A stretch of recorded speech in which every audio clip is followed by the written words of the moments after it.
Caught Patrick off guard.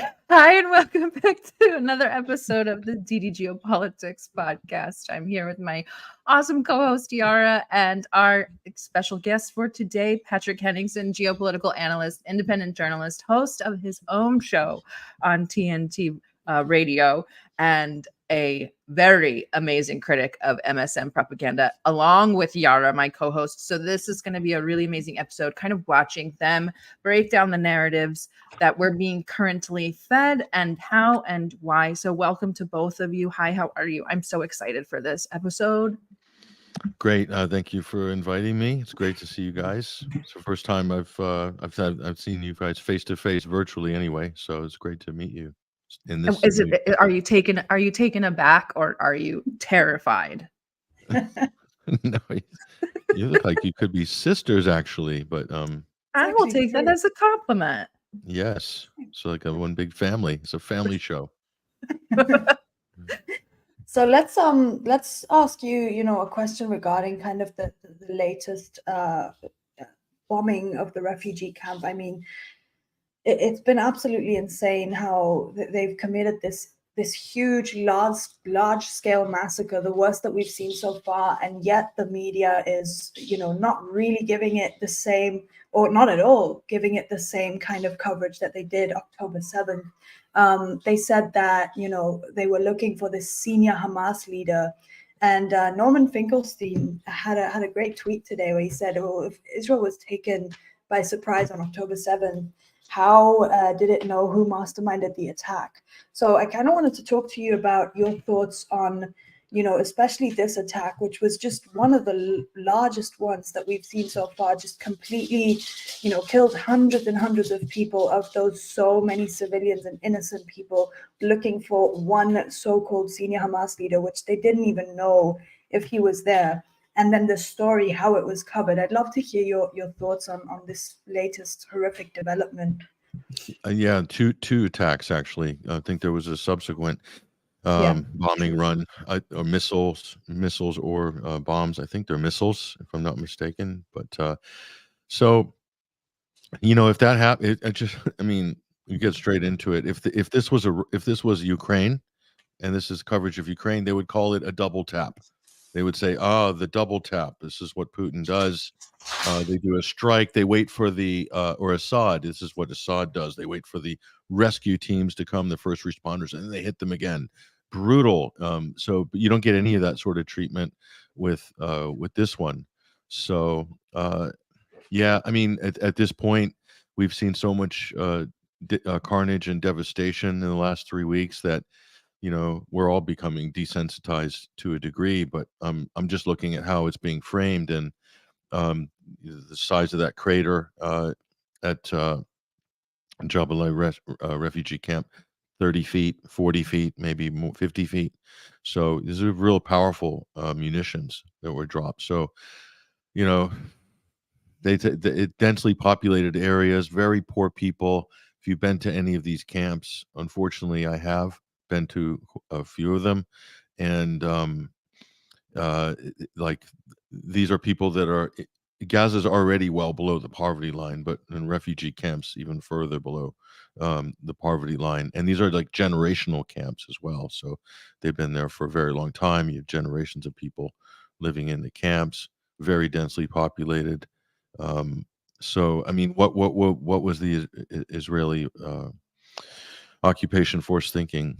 That there wouldn't be high civilian casualties? So like, if it goes to a war crimes tribunal, just to take this incident for example, they would have to show the intelligence or explain how and why they chose this target, why it was of high value, and also they would also have to do a bomb damage assessment, saying, our reconnaissance looked at it afterwards, we saw if it was a successful mission or not.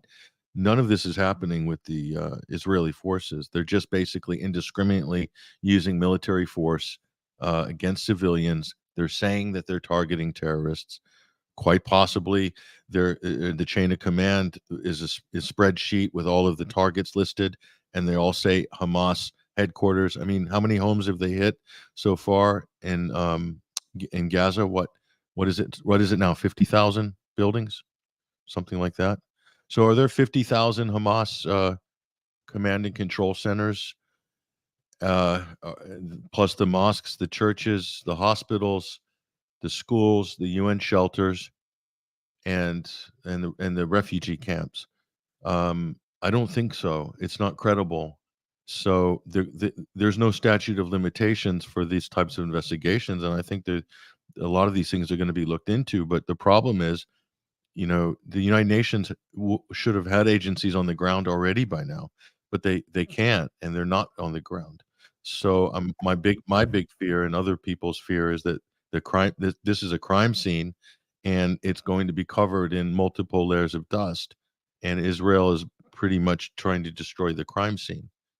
So we're already seeing this, right? Because we've started seeing, so much censorship. And I have a question with you, to you about that.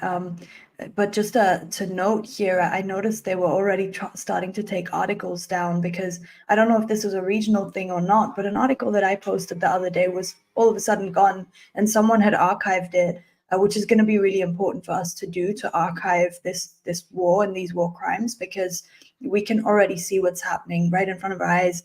Now, when it comes to censorship, we recently saw a video go viral by the Propaganda and Co account on Twitter, and it went viral pretty much everywhere, and outed the IOF for shooting and killing their own people on October 7th.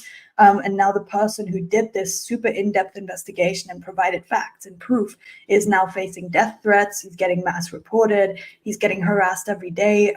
Talk to us about the censorship that you've seen, and whether this specific conflict is this how does it compare with any other kind of, I guess, censorship and propaganda campaigns that you've seen? Is this the worst instance of censorship and propaganda in tandem that you've seen? Well, no, it's, well, at least on X Twitter, it's not. I mean, the worst is the one that basically had my account and tens of thousands of accounts removed, which was the COVID vaccine era under Jack Dorsey at Twitter. So I was off the platform, lifetime ban for 18 months. They even sent me an email saying, don't try to log on. We have your IP addresses. If you attempt to use anyone's account, it will also be permanently suspended. It was a lifetime suspension. So, they were kind of marauding with an iron fist before. Ukraine, which I wasn't involved with until Elon Musk bought Twitter. That was about the nastiest we've ever seen. Death threats. I don't have to speak for present company, myself included, and others. Kill lists, all sorts of things. So that's bad, and it was very personal. It was very personal, as you know, and particularly nasty and violent and all the rest of it. And it seemed like one side in the Ukrainian propaganda war was very upset at anything that would undermine the narrative or the mythology that had been carefully constructed around that side of the conflict, i.e., the regime in Kiev, the image of Zelensky, the narratives of the brave volunteers and the Georgian Foreign Legion and all this other stuff. Like, if you question any of this, or Ukraine's ability to overcome the Russian Federation in a military fight, if you question any of this, you were immediately being attacked, or you exposed any crimes on the Ukrainian side, and pointed out facts. Basically, if you pointed out the fact that people are being cellophaned to lampposts in public, then you became an enemy of the Ukrainian nationalists and ostensibly NATO's biggest troll army in history, which was called NAFO. So, and you were relentlessly attacked, mass reported, flooded your comment streams, just polluted and toxified the whole information space. That's what it was designed to do. So, having experienced all that, and you guys know exactly what we're talking about here. So you've been pre-prepared. Well, some of us have been pre-prepared already in advance. So what we're seeing here, this level of division with Israel, Palestine, Christians, Muslims, right, left, whatever, we've already been kind of already baptized by fire, you could say, in multiple information wars. So I was prepared for this because I've been engaged in this issue for 25 years, Palestine, Israel. So I've already familiar with the divisiveness and the issues and the depth of it, the different arguments that are made on all sides. So, but what you have now is it's even worse than post 9/11 Islamophobia. It's much worse. So, particularly nasty, and the attacks are to someone like myself or you or people that we are colleagues as well. They're very personal attacks. Usually have to do with I've been accused of being by Americans being you'd say, are you a traitor? Are you do you pray to Mecca? Do you, and all this other stuff, and getting mass reported by saying you promote terrorism because you posted a video which was a press conference from the official Hamas political arm. Which, like, this is my attitude on censorship is that censorship in wartime is, to me, ridiculous, because Britain, for instance, censored RT.com. They took the URL and banned the URL in the whole country of the UK. And in France, they did the same with Rumble because they wouldn't take RT off of Rumble. Rumble didn't cave. And so France said the Rumble URL is banned in France. My problem with this is, and I think it's really dumb, it's a dumb tactic, because if you're a diplomat in the UK, or you're a journalist, or you're a teacher, or you're an academic, and you don't have the number one source of information in the biggest conflict, arguably the biggest conflict on European soil post World War II, and you don't have the number one source of information from the Russian Federation with all of their diplomatic statements, their foreign minister, everything, and Russian reports, then you're working from a place of low information. So how can you censor that? You want to look at it, and if it's disinformation or it's propaganda or it's false reporting, you should then be able to call it out and make a whole meal of it on the front page of the Daily Mail. But they never did, because they couldn't find any disinformation or any false reporting on RT.com. So, and I'm not here to tout or defend or promote RT.com. Far from it.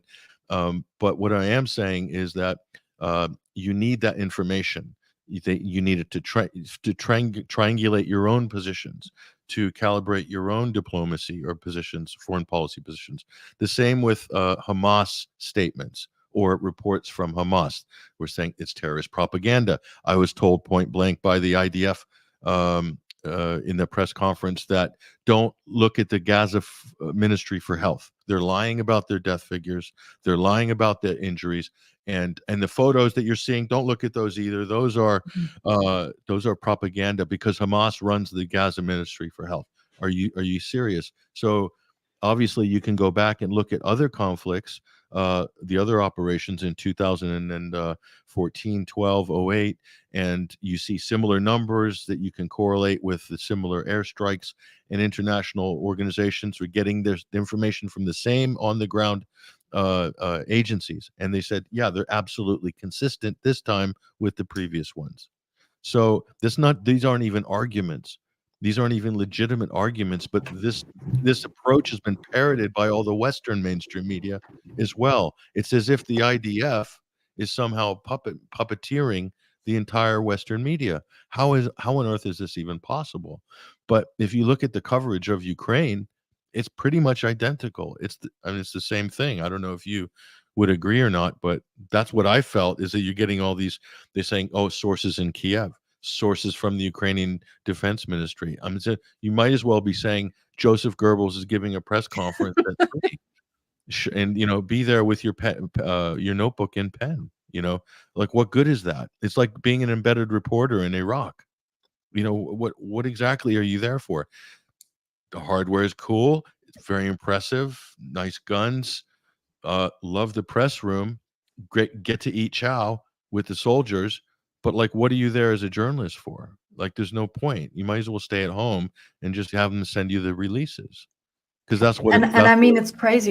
We see obviously how Israel, on top of just pushing this propaganda, they have an entire public diplomacy strategy with Hezbollah, right? To essentially control and dominate the narrative and just continuously manipulate the information. But it's crazy to me that someone would say that, you know, the Ministry of Health numbers are off and the footage isn't real. I mean, the thing that's different about this time around is that we have access to journalists who are pretty much posting, you know, minute by minute, second by second, what's happening on the ground, and we can see it for ourselves this time. And what I love as well is that a lot of people this time around, because they're so used to the propaganda, and, you know, like you said, you know, we're getting so used to this that they're starting to verify their own information. And this is a really important aspect to this. People are learning how to do that.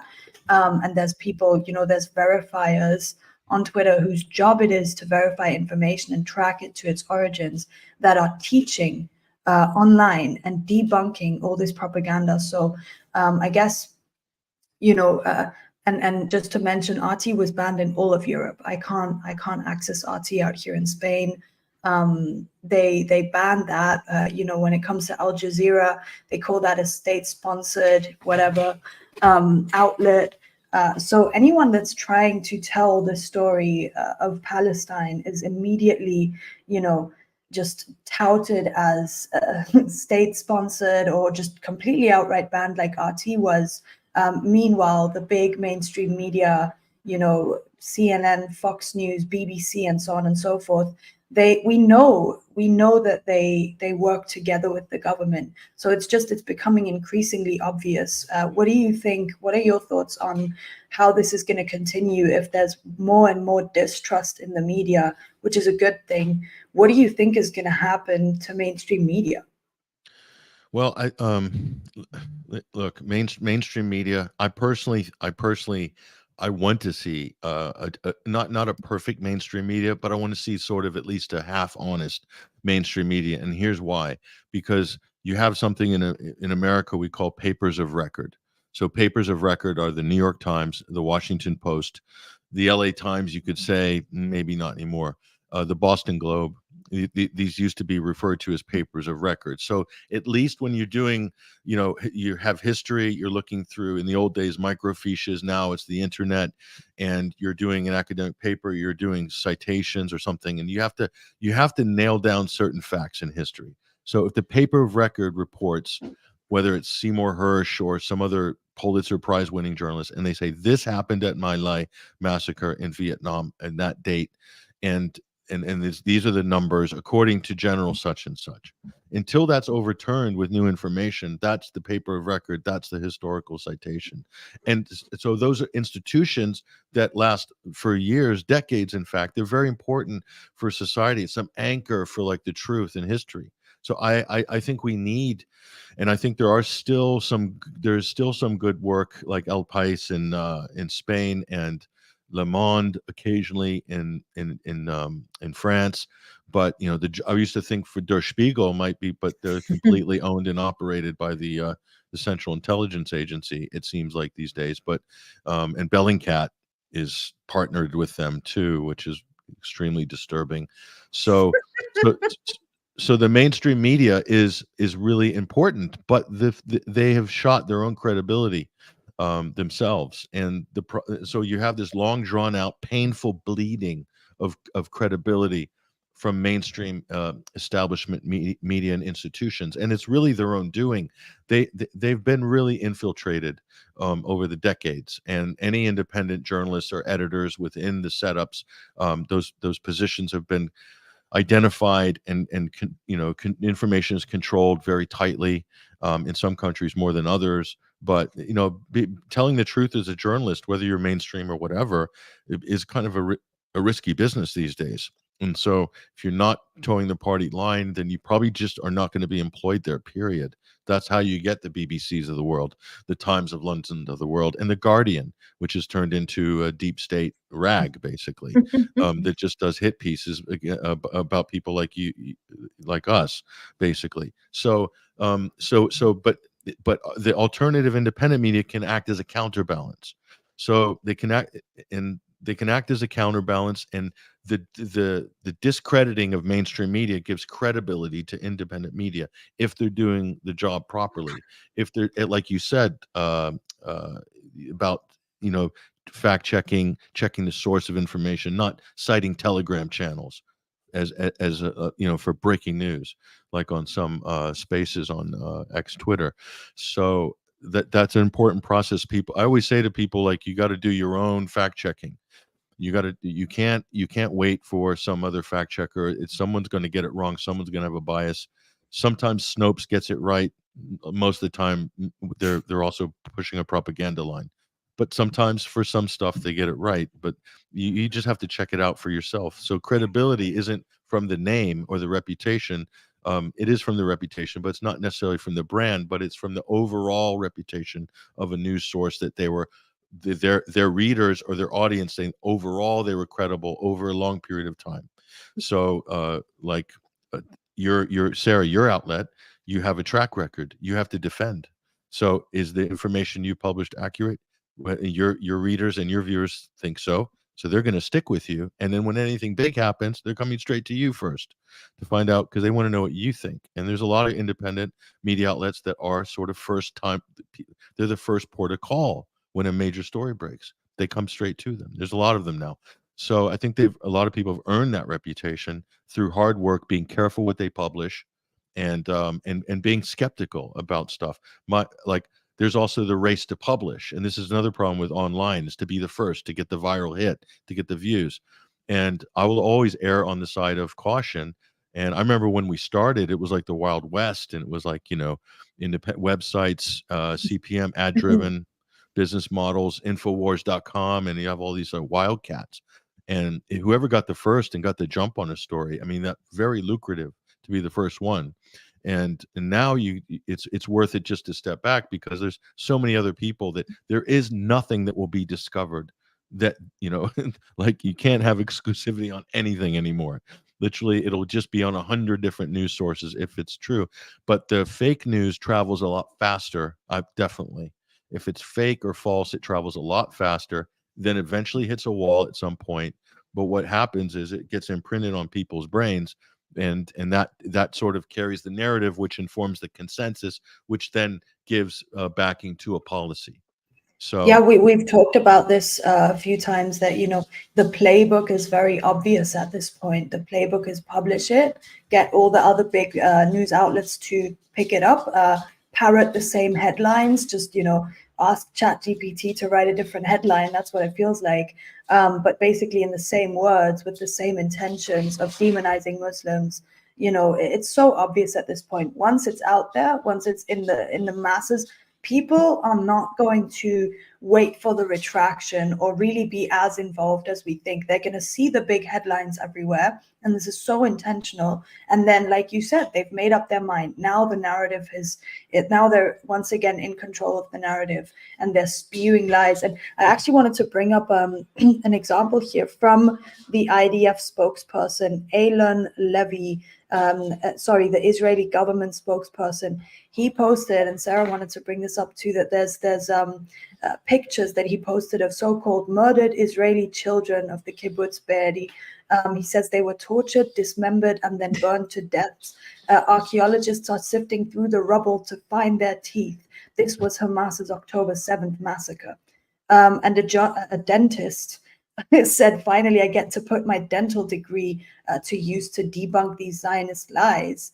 And he just pretty much one by one, if we can bring up his thread, kind of brought up why this is a complete fabrication once again. And I'm noticing, to be honest, the desperation in the propaganda that they're pushing out, the way that the stories are getting more and more obviously,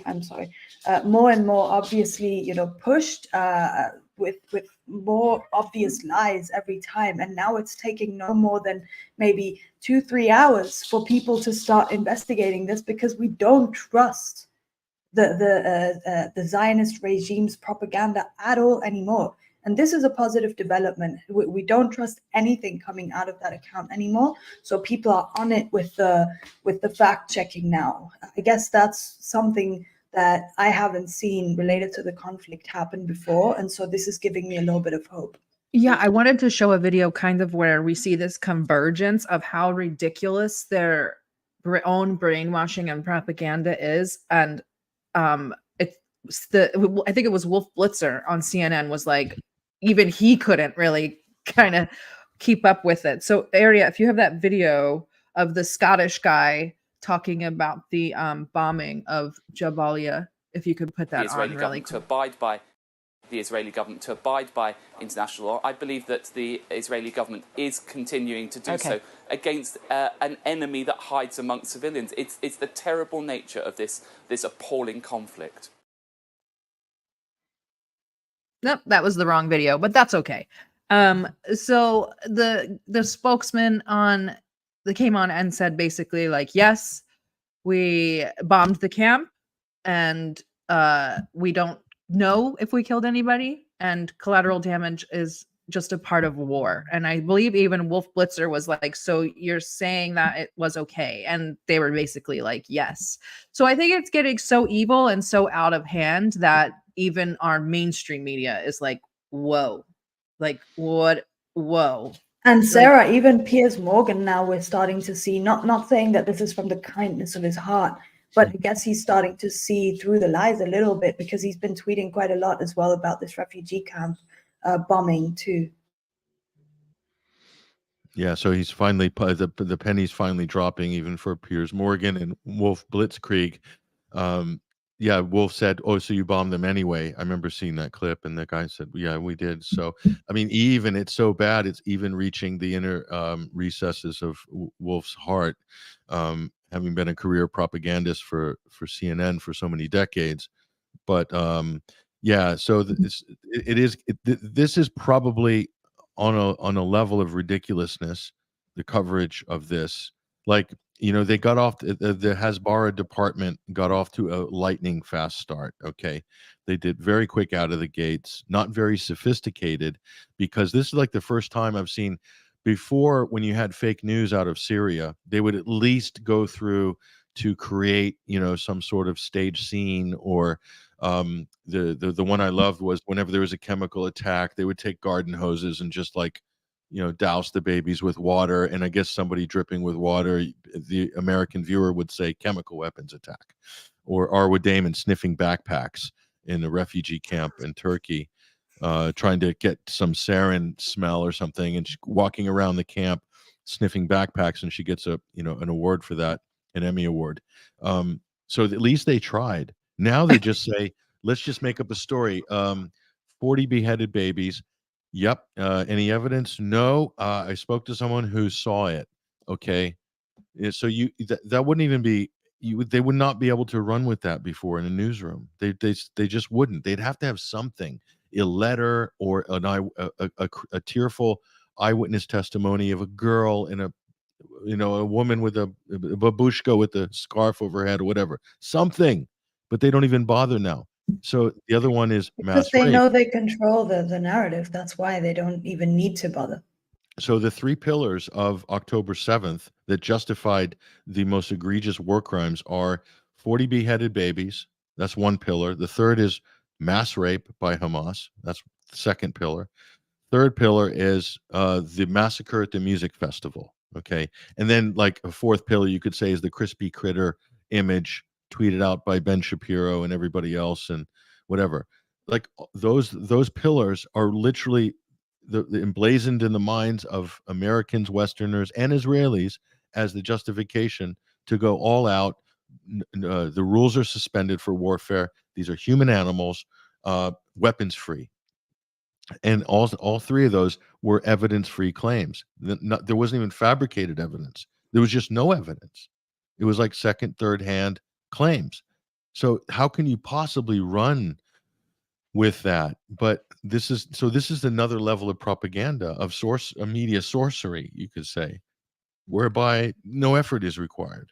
You know, Colin Powell went to the UN, and at least they came up with these elaborate drawings of Winnebagos that they were like mobile anthrax labs. Very creative. Did a little schematic. I remember seeing it in the Daily Mail. They do this sort of exploded view of the inside, and it was like, wow, very impressive. Like they went through the effort of designing the hoax, but now they don't even do that. So I think also there's just another level of emotive demagoguery with Israel and America and the West. Is that it's almost tantamount to blasphemy if a U.S. mainstream anchor tells an Israeli official during a time of war that they're lying, or like, where are your receipts?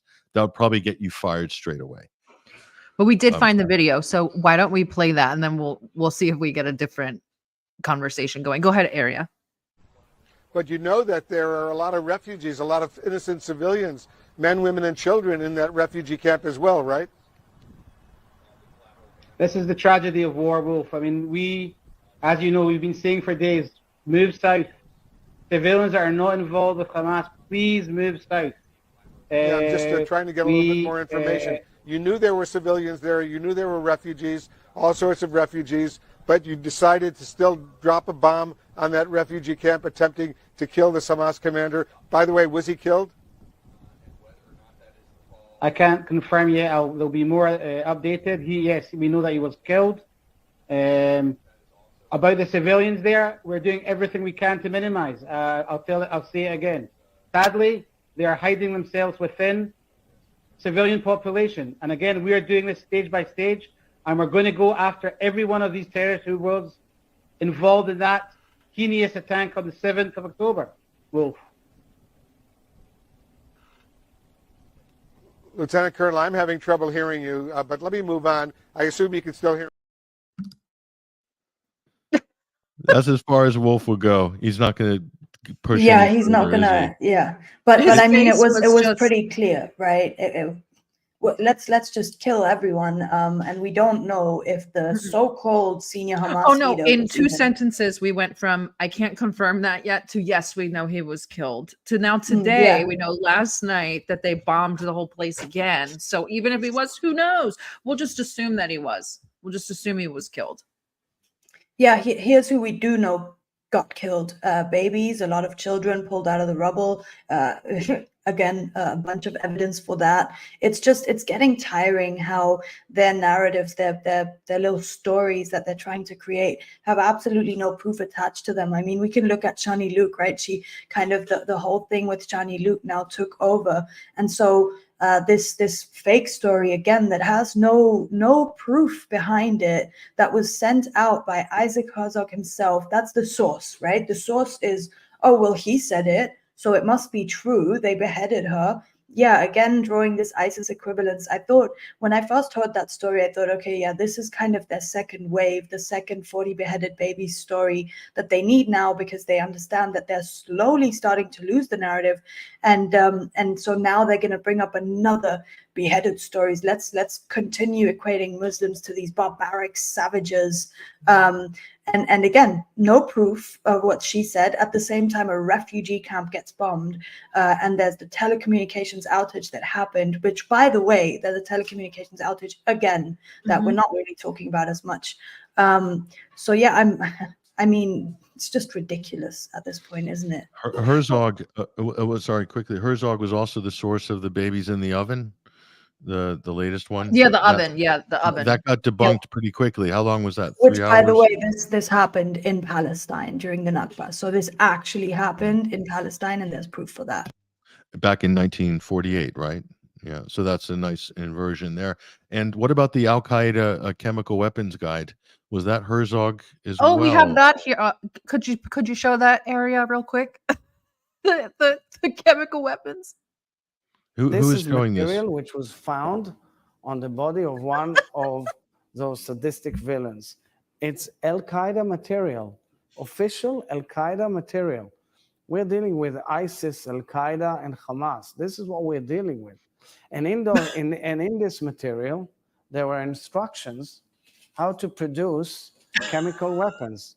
This so speaks ridiculous. about arson, and it speaks about When they various blur it out, it was just chemicals a cartoon. that come out and produce. Well, also, this chemical was just a book weapons. you can Sensitive buy on terrorist Amazon. material. Yeah. This was just a book you can buy on of Amazon, medical right? And at the supply. same time, it's so ridiculous. I At think the it was, same at time, least they went through the trouble of laminating it. So, you know, yeah, they laminated it, so it must be true, right? yeah. So I mean, how many And of they're these the fake- ones using chemical weapons, white phosphorus, proven. They're the ones using that, right? So the irony there can't be missed either. So for the white phosphorus, again, we're back to the real story. The OPCW, they can't send a fact-finding mission on the ground, can they? Neither can the UN, because there's nobody allowed in. So again, the crime scene is hermetically sealed, and the bombing continues. So many of these fake news stories. At what point does the Israeli government lose all credibility in the eyes of the press? But they're not pushing back against them. They're just quietly disavowing, or tiptoeing away from some of these stories. Instead, there should be mainstream papers going in with hard articles, hard critiques, hard challenges. At every press conference, they should be pulling up the spokesperson, the IDF or whoever, and saying, but you lied about that, so why should we believe you now? Like, that's not happening. But that was apparently Israel's the only democracy in the Middle East, right? So surely they should be able to handle a little more aggressive press pool, I would think, but that's totally off the table.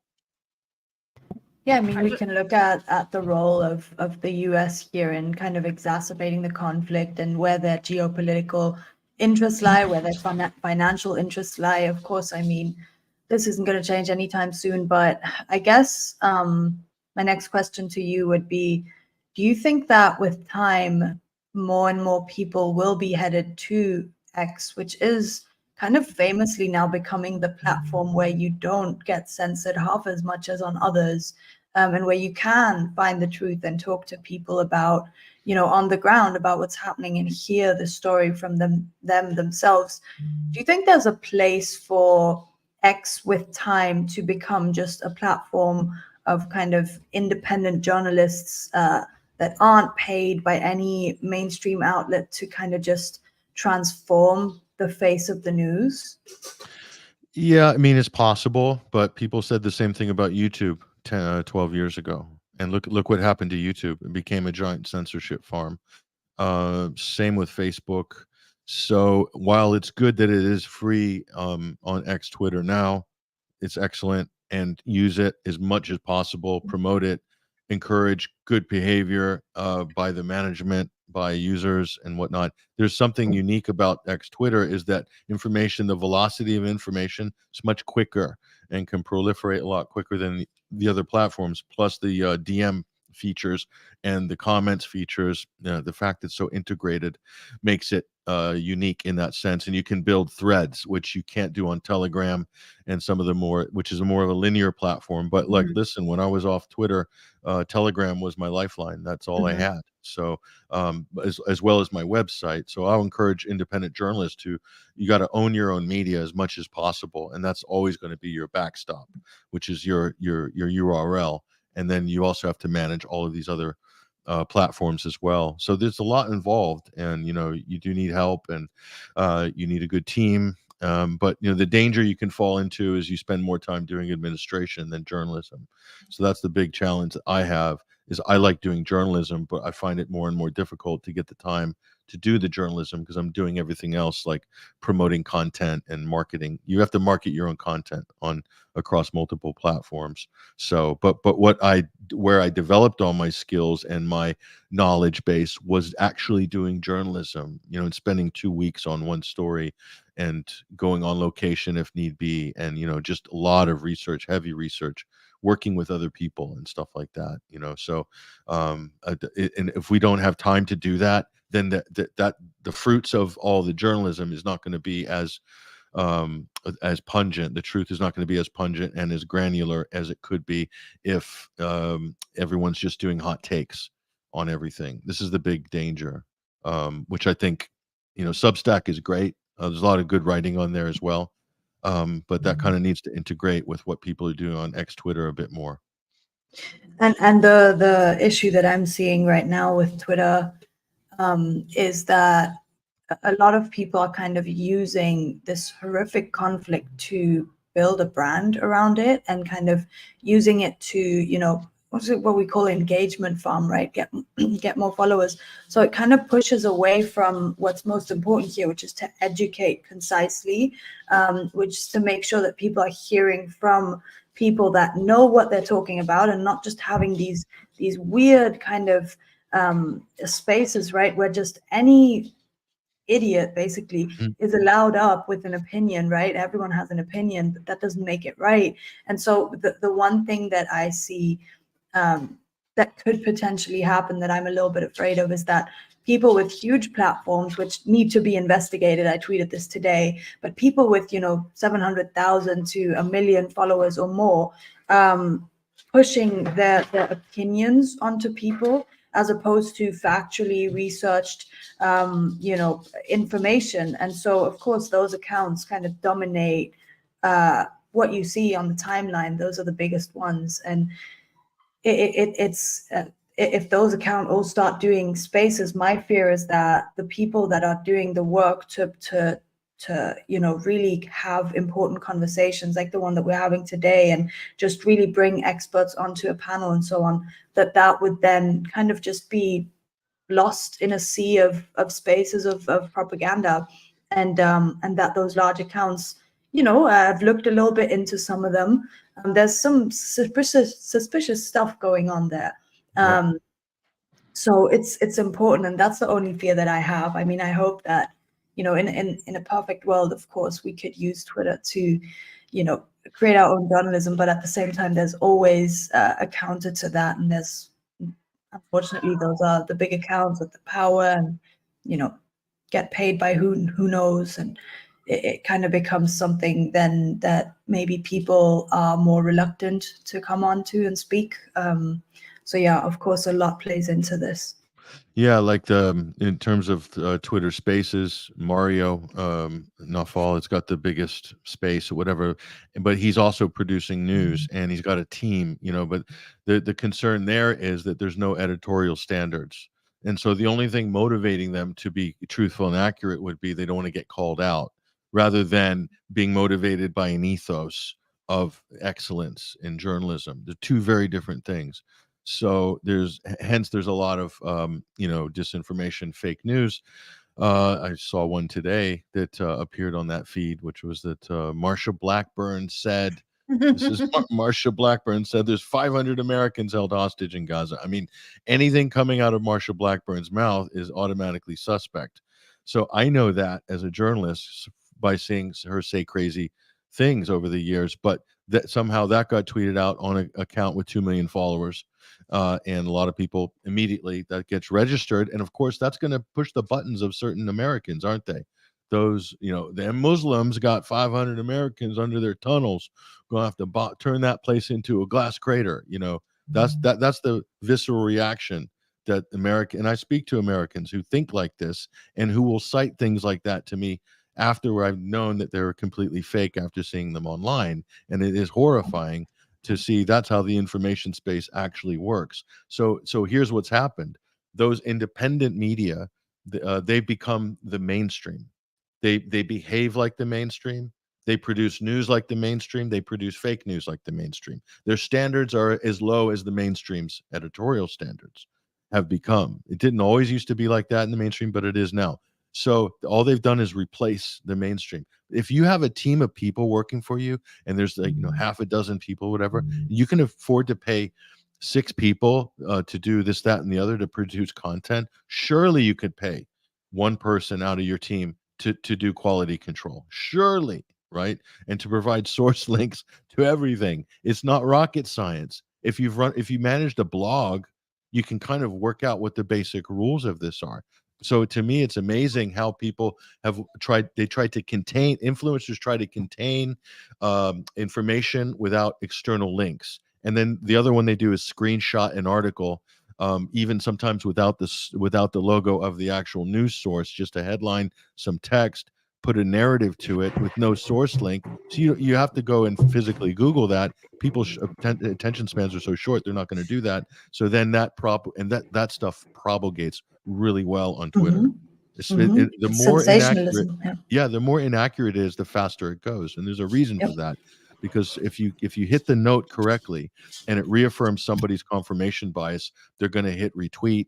They're going to just, they don't even need to look into the story because it reinforces their bias. So what you're talking about, Iara, is the conservative influencers who are in the ascendancy, especially with this Israel-Palestine issue. So led by the likes of Ben Shapiro, Charlie Kirk, Laura Loomer, and of course, they all in lockstep together, Ian Miles Chong, they all in lockstep together pushed out all this dead baby, beheadings of babies, day of rage and jihad in America, don't leave the home on Friday. There's going to be, Hamas has got sleeper cells, they're going to be activated. It's all going to, that was 2 weeks ago, by the way. So, and we had people crying on the space coming saying they don't want to leave the house, like traumatized. Yeah, meanwhile, a Palestinian kid and his mom were murdered, I mean. Oh, but well, that story barely got any coverage, of course. Yeah, that's unfortunate collateral damage. That's sorry. We can't validate those Arabs and Muslims. No, I'm being really facetious, but that's how the attitude is. It's a visceral dislike, fear, and distrust of anything Arab or Muslim that was ingrained into the American psyche post 9/11. But like that mold, which was carved out after 9/11, it ate itself up. It dissipated after the fall of the neoconservative movement. And then this happens, and they just poured a new narrative into the existing mold, an American subconscious. Yeah. Oh, I was raising my hand because someone in the chat was like, I needed me to raise my right hand to prove we were live. I guess he doesn't believe it, but proof of life. I know. Hello, all of us can raise our right hands. I know right now we're live. Some people like to pre-record and then make it look like they're streaming. We don't do that. So, but I did want to ask you, how far do you think it can go? Because the ridiculousness, and I don't know if Aria has this clip queued up, but the clip from the Israeli delegation at the UN with their new sheriff's badges. Aria, do you have that video? I can't with that video. If he doesn't, that's fine. But still, like, how much further can it really go? Like, we're so past like delusion and ridiculousness. We're seeing Bolivia is canceling their diplomatic ties. Colombia and Chile are recalling their ambassadors for consultations. Jordan has recalled their ambassador and has said don't send the Israeli ambassador back to the capital. People, is all that they have left is just theatrics online. Like, how are these the dominoes, or is this like, are we seeing the dominoes start to kind of fall?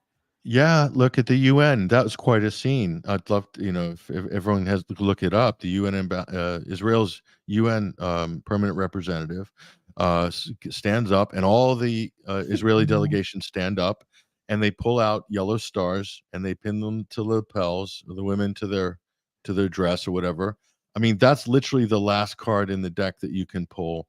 From now on, my team and I will wear yellow stars.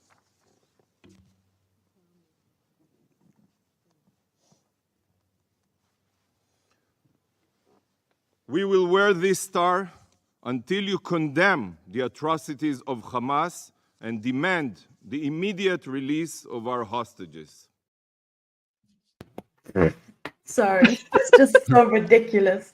Victimizing yourself while your regime is committing a genocide. The guy next to him from Mozambique is like, what is he doing? Like, if you watch the guy next to him, he's like, oh my God. Yeah, Patrick, talk to us a little bit more about, you talked extensively about them losing the victim card. Let's talk about it. Right. So what he is doing there in argumentative terms, it's a rhetorical hand grenade.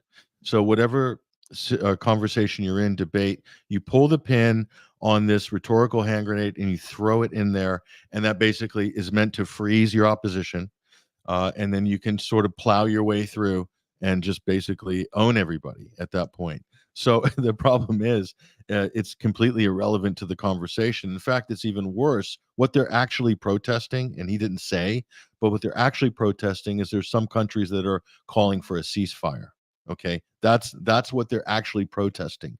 So if that's the case, and they're not honest about that, but that's really why they're upset. So he's saying that calling for a ceasefire evokes the horrors of the Holocaust. So this doesn't even work on a basic level of logic, you know. So it's like, how could calling for an end to death and destruction be somehow equivalent or equated to the Holocaust? It doesn't. So they lose their legitimacy in the eyes of their colleagues immediately. I mean, to their base, they might think, "Oh, look at them standing up," but even their base is probably cringing over that. There's probably a lot of Israelis and Jewish Americans that are looking at that and going like, you know, that's bad look, you know. So if that's the top diplomat from Israel, they really don't have a leg to stand on morally, ethically, and backing up any of the things that they've done and their military actions. The whole thing is just, I think the credibility is collapsing around the world, and it's only being held up by the strength of the United States and its allies on this. And so they're really at their final backstop, I think, globally, because we live in a globalized world, and America, because America is not in the ascendancy anymore. The BRICS countries are in the ascendancy. The multipolar orientation is in the ascendancy. So more than ever, and this is the irony, America needs all of these so-called global South countries in order for it to be successful in the future, in order for it to survive, in order for it to thrive. They can't afford to have counter sanctions or to be shut out of markets or to be, you know, given the cold shoulder diplomatically and not cooperating with all these countries. So America is sacrificing its soft power at the altar of the Zionist cause, if you will, the ideological Zionist nationalist project.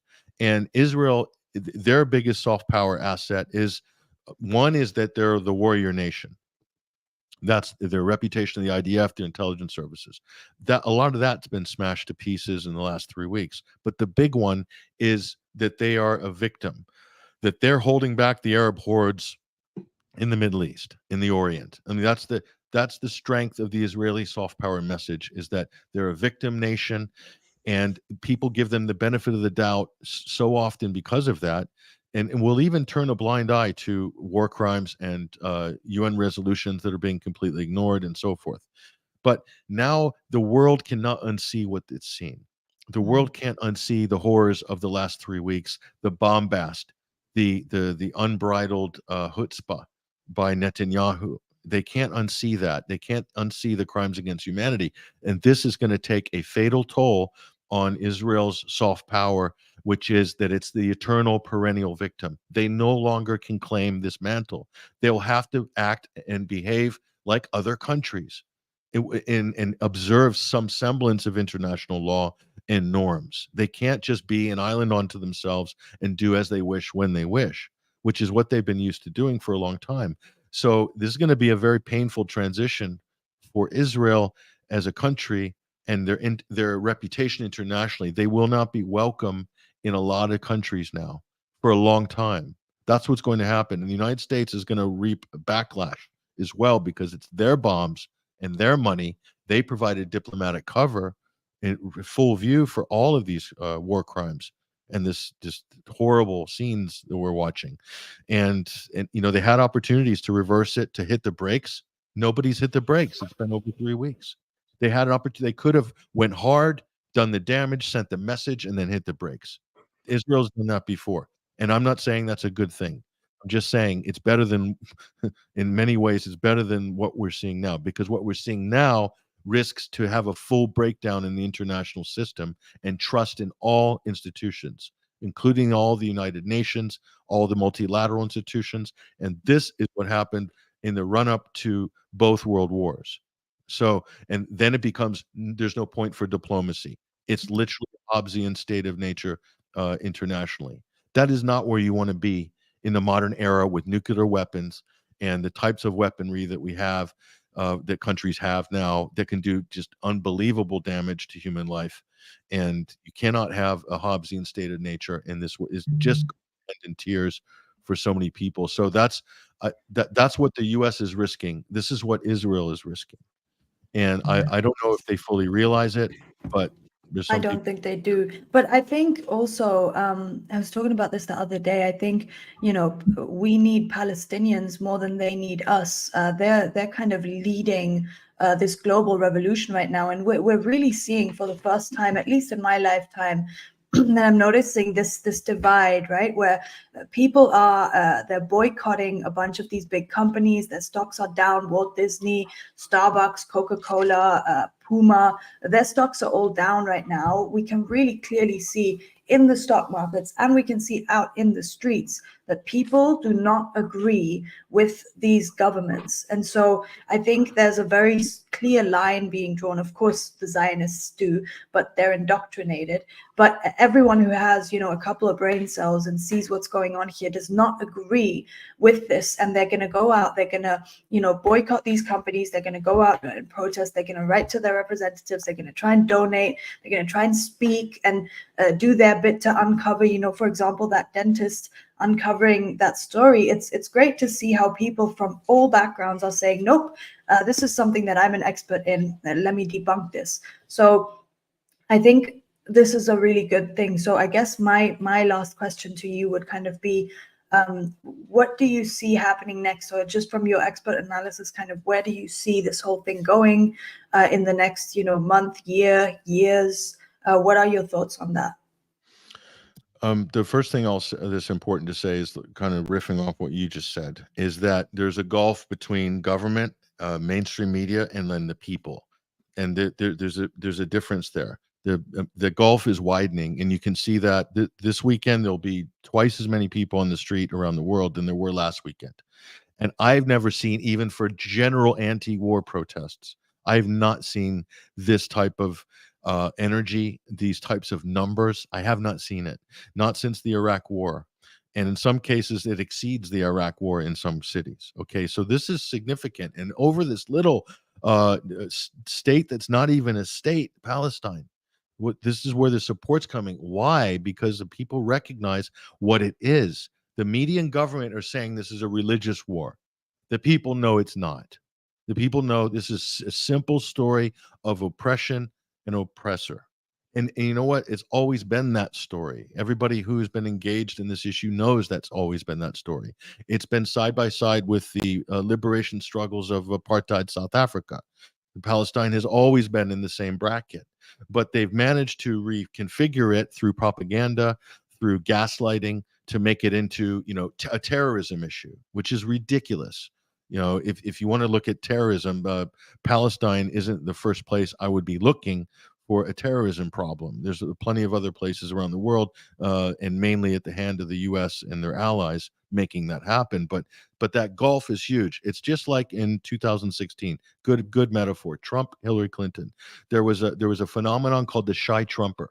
The shy Trumper confounded all the pollsters. They do the phone calls. Who are you going to vote for? They say Hillary. Nobody wanted to publicly admit that they were going to vote for Trump because of social desirability factor and in-group out-groups, and it threw off the polls by between anything from 15 to 35% or something like that. So that's why Hillary Clinton was predicted to run by a landslide through all of the polls. Nobody publicly wanted to say they were going to vote for Trump. Then the penny dropped, and when it did, it was a big, hard thud, and it shocked the world and shocked people. So this is a byproduct. This is the paradox of living in a heavily propagandized and politicized society, is that you will get this gulf, and it will be bigger and bigger. And what happens when reality finally hits, it's heavy and it's hard, and it's a swift and fast judgment.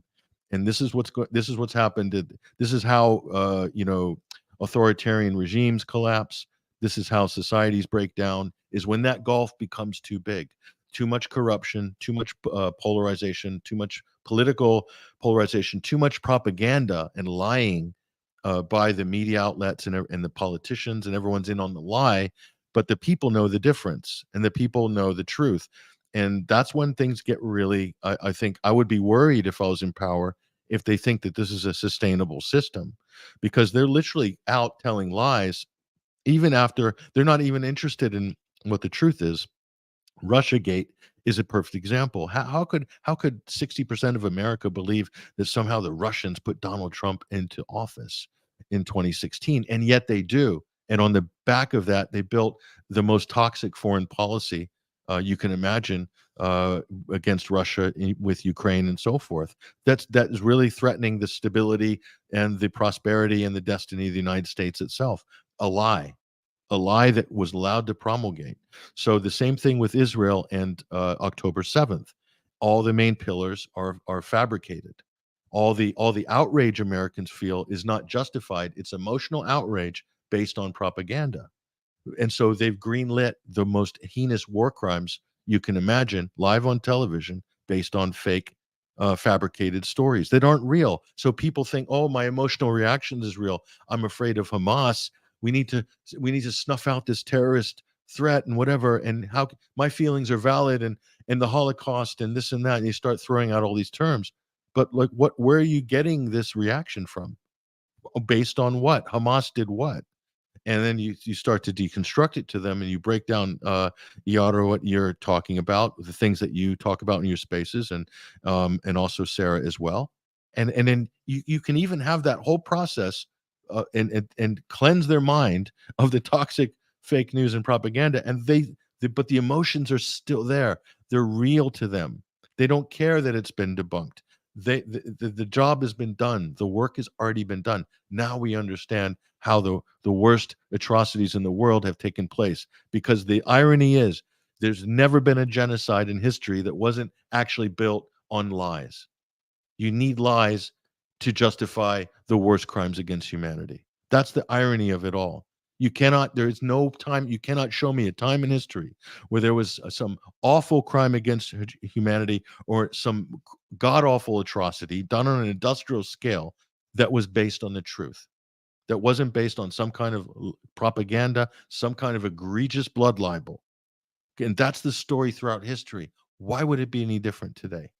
But people think, and in today's the past, different, Yeah, and in the past, what they didn't have was so many people starting to archive this information. I talk about this all the time, the importance of us archiving stuff. Not even Israel believes their lies anymore. I had a video of Israel's ambassador to Australia with the little Freudian slip there. I don't know if we can get it up, but he said himself, "We are not the victims." I mean, just everyone knows what's going on at this point. You can't deceive people. People have the right to the real information, and I think a point that needs to be made about these big so-called citizen journalists, literally engagement farming just atrocities around the world to build their platforms. It's insidious. To me, as a journalist, as someone who really loves journalism and loves the ability to spread the truth and to be a morally right journalist with a moral compass, it's really infuriating to see how people, there's the Krasenstein brothers that were their entire accounts were built on a Justin Bieber fan base account before they changed it around, right? Like that's actual information out there for people to find. Mario Naval has a very suspicious past in the blockchain space as a crypto scammer, and now kind of just changing that to all of a sudden I'm a citizen journalist building my platform. All of a sudden, I've got all these big guests shaping a narrative with 20,000 plus people, of which, by the way, a lot of these accounts are just completely botted. So it is important that we do a little background check on the people that we're listening to on spaces, that we understand who they are. Just a caveat. Yes, I can't confirm any of. There's a lot of accusations about different people. I personally don't have any knowledge of any of that. What I will say is those people you mentioned, I wouldn't be surprised if there were some, botting going on and cloning or using I can repurposing confirm all of the information. but repurposing a Justin Bieber account to make you appear like there's 500,000 people that give a toss about what you think about world events is quite an extraordinary thing in itself. So that doesn't surprise me at all if that's the case. Yeah, No, no, this I is mean- all out there. All of this information is out there. Well, what's next then? Do we get our ceasefire? Does this war break out? Does it become a regional war?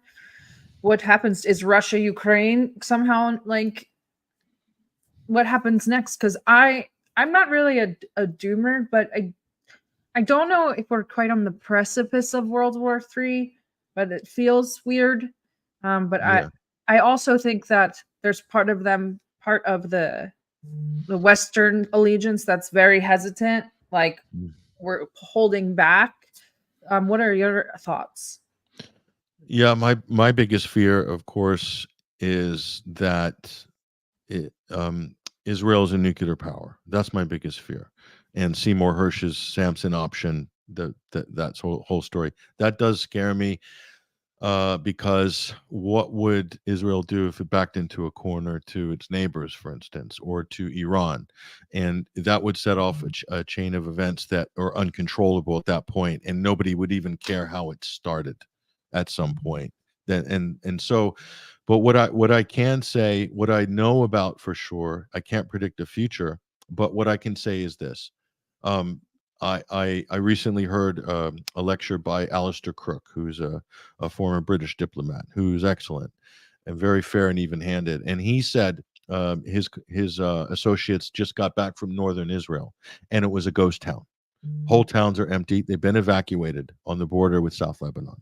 Kibbutzes empty. So what that tells me, and I always look at the politics and I look at changes, and that's a change because that means that people living in Israel are not confident in the state's ability to protect them in their sort of pioneer outpost settlements in quote hostile territory. So that to me is significant. That's a big signal because I've also been to Syria during the war and spent a fair enough amount of time there to realize the resiliency of that country that had everything thrown at it from the most powerful nations in the world over a decade. Okay, and they're still there, and even though they haven't even regained control of their country yet, but they somehow stabilized the core of their country when they had nearly lost it. And so that level of resilience you see in Syria, you see it in Lebanon. The resilience in Syria is based on communal relations between families and cities and towns. Everyone helps each other. People take the homeless in, if they belong to a family that they know. This is like not unusual in Syria. Now in America, that was very unusual that the country in a crisis would just absorb everybody within households. And the most amount of IDPs in Syria and in some of these countries are all taken care of within the country itself. So the people that left Syria were people who were against the quote Assad regime, people who were more along those lines. So I see the same level of resilience in Lebanon, who's been through an incredible amount of civil wars, diversity, and crises and collapses. They find a way. I don't see that level of resilience in Israel. Because again, the deterrent strategy that Israel has relied on for so long, it does seem to be cracking. So that to me is a variable that will change, that could potentially change the situation at some point down the road. I see Jordan as well. There are cracks within Jordanian society that are very visible with the power structure and how that country is run. It's really on a knife edge. Egypt, same thing. It's not sustainable, and I think the Arab population is not, the Muslim population in general in the region and globally are not going to accept in the long run. They might have to suffer and watch the horrors of Gaza, but they're not going to accept the results vis-a-vis their leadership in the long run. I think it's the wheels have already been set in motion for future change. So, and how that's going to play out in terms of combat or in terms of a war, the only real game changer militarily, there's two game changers militarily that I see. One is that if Russia somehow has a disagreement with Israel whereby they will supply S-300 and S-400s to Syria, because that will transform the entire. That means that the IDF can't use Lebanese airspace to constantly hit Syrian targets, and because air defense is the ultimate equalizer in this situation with regards to Israel. So, but that's a point of negotiation between Russia, who has its own relationship with Israel. But Russia has interests in Syria. Russia's partnering with Iran on many things. And if that becomes an issue, then that's a game changer that could change the orientation of the power dynamics of the region. Egypt as well. If the government in Egypt somehow finds religion and realizes that this is unsustainable or is overthrown or something like that, that is a game changer as well. There's a lot of potential game changers in the region. I honestly can't predict how it's going to go. I do know that Israel is facing a lot more asymmetric adversaries than ever before. And why they won conventional wars in the past against the Arab countries, I don't think it's going to be the same this time. And it's already shaping up to look different. So, and I don't think they're equipped for that. So, but then we have nuclear weapons to think about. We have the United States being drawn into a confrontation with Iran, which all bets are off at that point. What happens? So, I'm not going to pretend to be able to predict how any of this is going to go. I can just look at the behavior and the past behavior and try to understand how people might react in certain situations. That's it. And what's more important is how the people are going to react. Forget about militaries. How are the people going to react? That's what's not being talked about, and generally not talked about in the Western press. And I think that's an important thing to pay attention to. And you raised a good point at the beginning of the conversation about, weeks and weeks of this war now desensitizing people. And for anyone listening, don't let yourself be desensitized by these images. You have to continue, pushing out the reality here. We are in a huge information war right now, and it's going to be really important that we don't just skip past this information or these horrors that are being committed, absolutely sickening horrors. We need to continue speaking up about this. And I thought it would be a good kind of wrap to show you the little Freudian slip the Israeli ambassador had. If we want to play that real quick. I'm also upset that since October the 7th, the focus at the moment is on the other side. People are trying to suggest that there is some sort of moral equivalence. There is no moral equivalence. We are not the victims. Sorry, we are the victims. We are not the aggressor. Sorry. There you have it. Straight from the horse's mouth. True Freudian slip, if there ever was one. There it is. Yes. So, that says it all right there. Yep. The penny's going to drop. I just received this letter from ISIS on ISIS letterhead that says we are best friends with Hamas. So it's official. I'm going to forward this to the IDF and the Israeli spokesperson. And now we know it's factual. Hamas equals ISIS. And I think that we're done here. So, Patrick, why don't you tell I could have told you that without the letter, Sarah. If you subscribe to ISIS's newsletter, I saw someone on Spaces quoting ISIS's newsletter. I was like, are you serious? Like, they still have a newsletter? Good for them. Apparently, it's distributed by Intel Center or Jihad Watch or whatever.